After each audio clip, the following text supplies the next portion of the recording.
In this episode, we speak with Rachel Barton, Senior Managing Director and Global Lead for Private Equity at Accenture.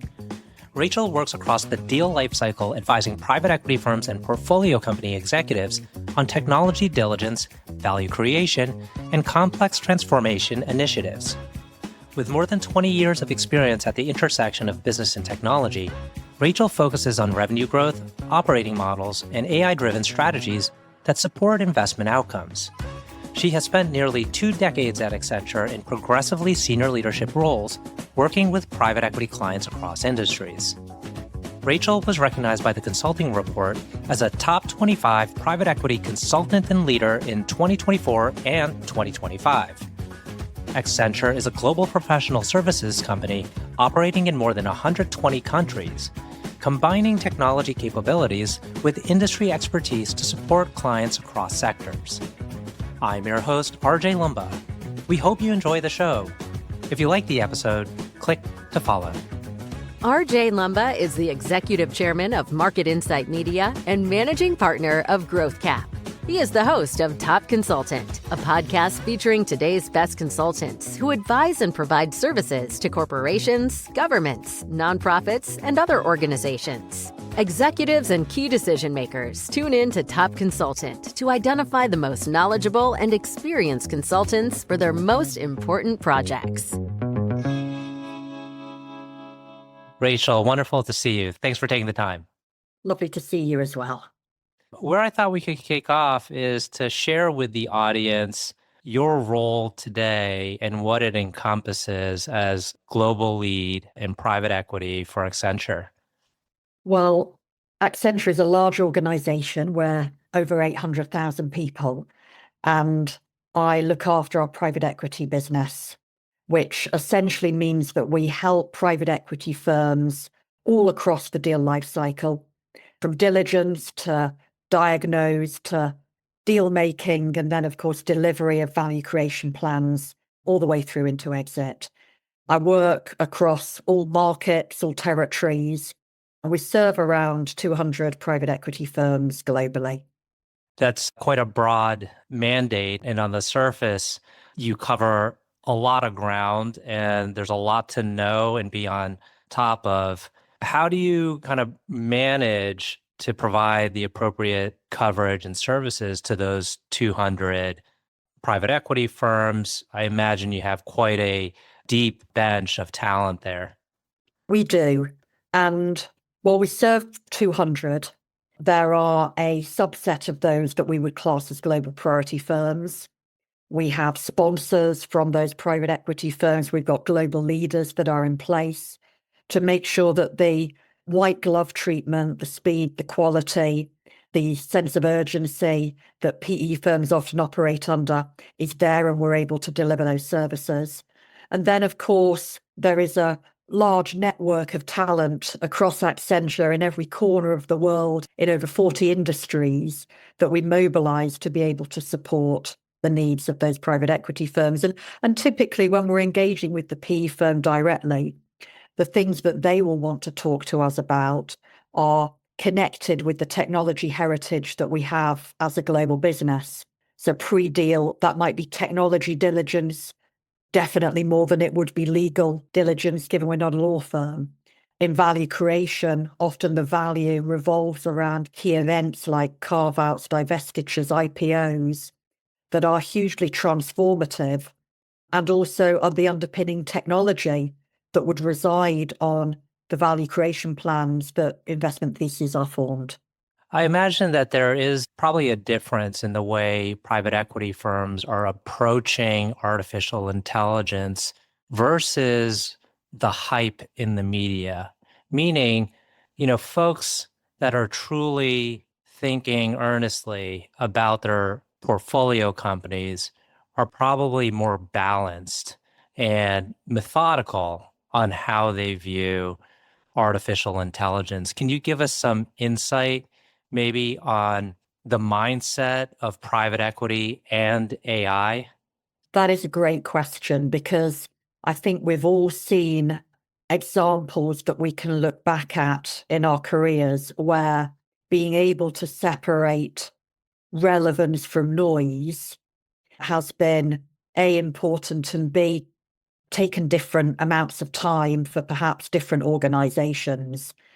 And what we are definitely seeing with AI at the moment, full stop, I would say, across both corporate and private markets, are the lessons learned from some of those bubbles, that have come up as nice, shiny objects, pet projects, over the last few years. So in general, clients and companies are a little bit more discerning around how they're approaching AI as a vehicle and a mechanic to unlock value rather than something to get excited about for the sake of getting excited about something. But there are still differences. In private equity, there has been incredible engagement around AI, and I would say extreme levels of personal learning. I have even observed extremely senior deal partners, operating partners, self-learn and really understand the LLMs, the different use cases, because there is an inherent need to be personally educated around where they are going to use AI to create more value. Mm-hmm. That has meant that the questions that we've received from private equity firms have been very well informed, very precise, and very industry-led. Mm-hmm. There have been very few questions I've received from private equity firms about what you might call the generics. We have a call center. Where could we use AI? That is almost not worth a discussion because that has already been done. It's been explored, and the private equity firms knows exactly where to place that. But questions like, I'm buying a life sciences R&D firm, I could transform it, or I could zero base the whole thing and build it up through agentic. It's that kind of question. Or I have a very, very specific use case in battery storage or in pharmacovigilance. And I want to know precisely how AI is going to increase the EBITDA in that specific slice. It's not even a subsector, it's a microsector. So the questions are extremely precise. They're very, very well researched, and they are entirely connected with value. Mm-hmm. But they're also, I would say, in private equity, it's changing investment decisions around the sectors to invest in, the speed at which assets will turn over. And in fact, in private equity, more than any other sector, I've heard stories of digital twins, for deal partners, voting rights for agents on investment committees. So they're really taking it seriously, but in a very thoughtful way. One sector that's getting a lot of attention, both in the public markets as well as among the private equity folks, is software, traditional software, and how AI may eat into or maybe even negate some of the growth in traditional software. Have you been seeing proactive steps to maybe figure out a way existing portfolio companies in the software space can ensure they remain relevant, or maybe even preempt these AI native companies from going into their market and taking share? I've seen different types of conversations play out around this. One of them is where a private equity firm may have software assets in its portfolio, and that's one type of conversation. There is another where a private equity firm is procuring software or seeing its portfolio companies procure and consume software, and it wants to look at, actually, is this an old-fashioned model or is it not? And then the third one is, actually, how do we make the right decision around the role of technology within one of our portfolio companies for the future? And who do we partner with as part of those ecosystems if we are going to place certain bets? So all of those conversations are playing out. I mean, in the first one, where a private equity firm has a software asset. We did some work directly with one private equity firm to interview all of the CIOs within the software assets that they were looking at. And then we also aligned that with Accenture's research, because clearly we are working with thousands of corporate firms all the time looking at, the way that they consume software, because there were concerns that these assets would not achieve the value plan that the private equity firm had when it acquired them. And how could it make the software assets more attractive and more value accretive? And that would include things such as bringing agentic capability into the software asset, allowing that software asset to be more easily deployable. So you didn't need large SI capabilities sat around that software asset, changing the commercial constructs of that software asset so it may less be about a licensing and more be about a usage. So there were a number of things that could change to actually make that asset more attractive. And then I was with another private equity firm and sitting next to a very large software provider. And they asked that software provider outright, why should we continue working with a large global software platform player when there are digital natives that are building code without licenses that I can deploy immediately at a far lower cost? Mm-hmm. And so that is challenging some of the large players. I mean, we've just launched Advance, for example, with SAP, which is a mid-market offer. It's very agentic-led to deploy public cloud in a much more consumable fashion with much lighter SI wraparound. Is that a middle ground that's actually going to work more effectively for you as a private equity firm to engage with a platform company? And then thirdly, I think it does come back to, where are you trying to create value, and what is the existing technology of the portfolio company that you have acquired? Mm-hmm. Because very often a much more traditional tech stack is more appropriate depending on where that organization is in its maturity and its ability to take on change.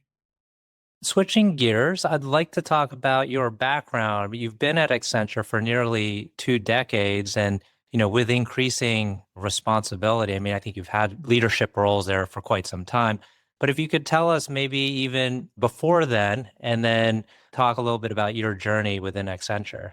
Yeah, thank you. Well, Accenture wasn't what I had envisaged in my career. I studied science at university and actually had a plan that I was going to go into research. I studied epilepsy and Parkinson's disease. And there was a moment where I suddenly felt claustrophobic because the natural career path would have been to move up the laboratory and do discovery of amazing things. But I felt a yearning to travel and see the world and sort of explore problems on a grand scale. So joined Accenture. And I must say it has been like working for 20, 30 different organizations all under one roof because of the scale at which it's grown and the pace at which it's moved into adjacent markets as well. Julie Sweet, our CEO, describes us as an industry of one because we compete with almost every player under the sun, depending on the angle by which you take. But I guess I grew up within Accenture through the customer route, and I'm still a growth strategist at heart. I much prefer finding new dollars to taking dollars out. I think it's more creative and more fun. And a couple of years ago, I was asked to take on private equity, which initially focused on the more strategy side of the business, the diligence, the transactions, and then looked across the end-to-end deal lifecycle to encompass technology and operations and Industry X and our song business as well. So it really is a playground of opportunity. To be able to sit where you sit, you must have people skills, leadership skills. And often they are intangible qualities to discern or develop and then impart on the organization. How would you describe how you choose to lead? There's so much that I could unpack with that, but certainly lessons learned and experiences that, well, I think shape all of us over the years. The first thing I would say is that for me, a true leader is somebody who goes to a problem. And I have observed situations where a leader may acknowledge a problem and then distance themselves from it and observe the problem while they get everybody to jump into the center of it. I personally think it's really important that a leader goes into the problem. And I liken it a little bit to, remember in those movies where you see battle scenes and it was always the king at the front. The leader has to go to the problem and they're going to have to go in first and they're going to have to roll their sleeves up.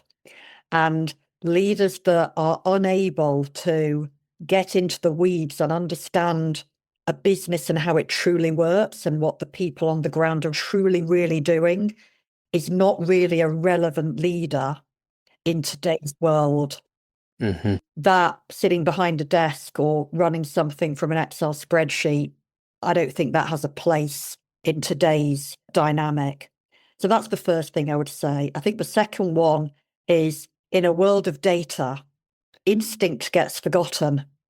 And I would always tell people to trust your instinct and trust your gut, because if it doesn't feel right, it probably isn't. Mm-hmm. If it looks too good to be true, it probably is. And we get all this data and we get all this evidence and lots of smart people that a leader has to be able to make a judgment and take accountability for that. And then something that I think is underrated is the ability to reach out. Whenever I take on a team, and I've led teams of 250 managing directors or 300 managing directors on top of businesses of, several thousand, I would always organize a one-to-one with every single person. And maybe it takes me 6 months to get through everybody, and I'll just do 2 a day. They can be 15 minutes. But if I am asking people to do something, I never want that to be a broadcast into a black box.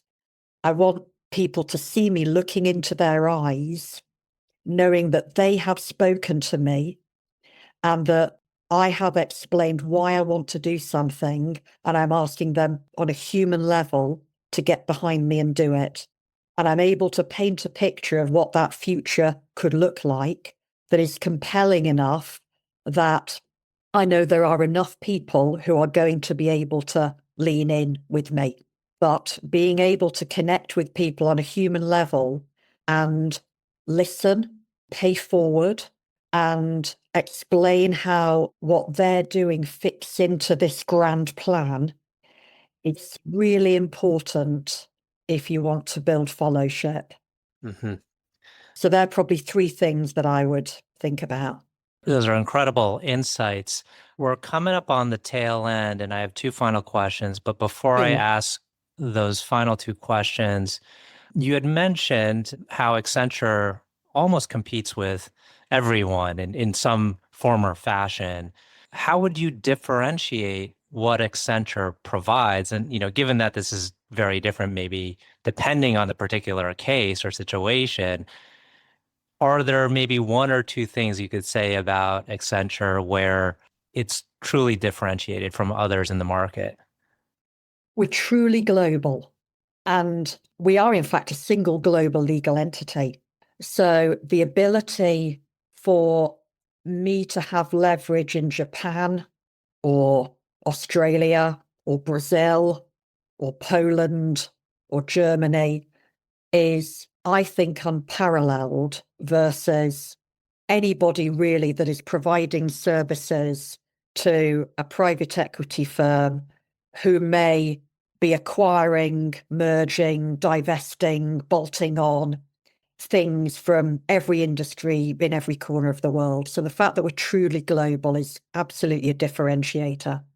The fact that we're a corporate organization means we have an ability to invest and create commercial constructs that are much more diverse than our competitors.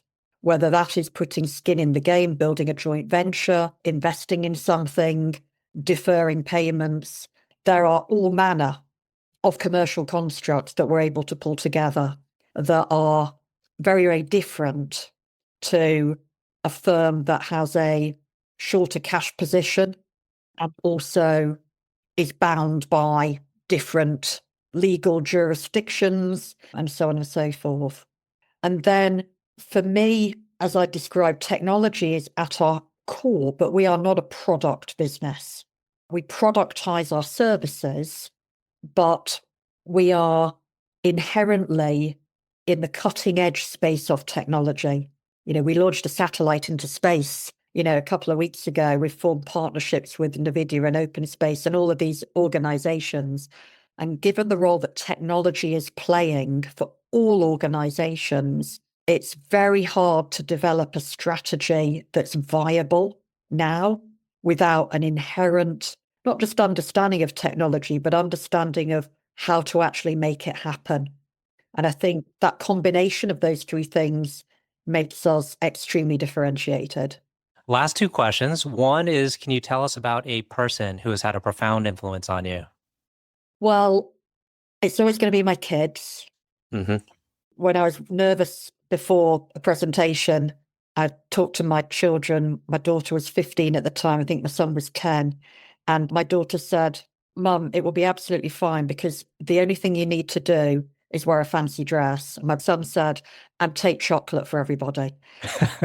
But, the other person, when I was a teenager, I was a nursing assistant, actually, to save up money for uni.